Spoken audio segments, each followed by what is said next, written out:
My next task is to introduce somebody who you may not know, and if you don't know her, you're in for a treat. It's Joni Eareckson Tada. She has been a quadriplegic since she was a teenager, and she's a leading advocate for people with disabilities. She's founder and chief executive officer of Joni and Friends International Disability Center, the author of 50 books, and the host of a radio and television program, Joni and Friends, which reaches a weekly audience of over 1 million listeners. She couldn't be with us today. She lives in California, but she has a video message which we will now show.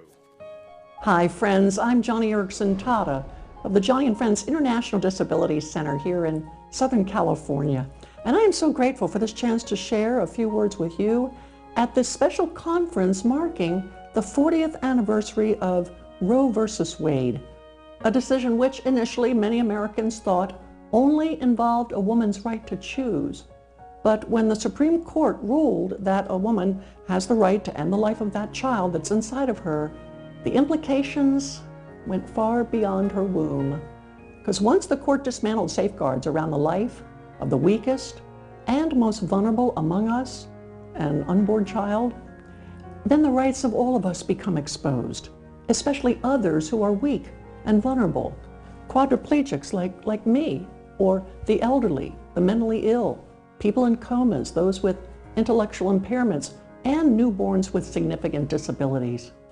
The so-called right to privacy, the basis for Roe versus Wade, made the exercise of rights in our country a national competition to see who is more victimized than whose competing claims are the strongest. And when the rights are no longer moral claims, but people's willful determinations dressed up in politically correct language, no one is more exposed than those who are too weak, too small, too old, too uninsured, or too disabled to speak for themselves. Those of us who are disability advocates are watching very closely those states that have physician-assisted suicide laws. Yes, today, states extend aid in dying to those in the last stages of terminal illnesses, but even now, people are challenging what that word, quote, terminal really means, and what the word, quote, illness means. So why not extend physician-assisted suicide to a person severely disabled with multiple sclerosis? At least, that's the thinking of many right-to-die advocates. To them, it is a matter of one's privacy rights. Look, I have been in this wheelchair for 45 years. When I was a teenager, I broke my neck in a diving accident, which left me a quadriplegic. Oh, what a fateful dive that was. And my goodness, was I depressed. And I often wonder, looking back, I wonder what loopholes, what caveats that I might have found in those early years of my deep depression had there been death with dignity laws on the books. But my problem back then was not my quadriplegia, it was my depression, and that was successfully treated.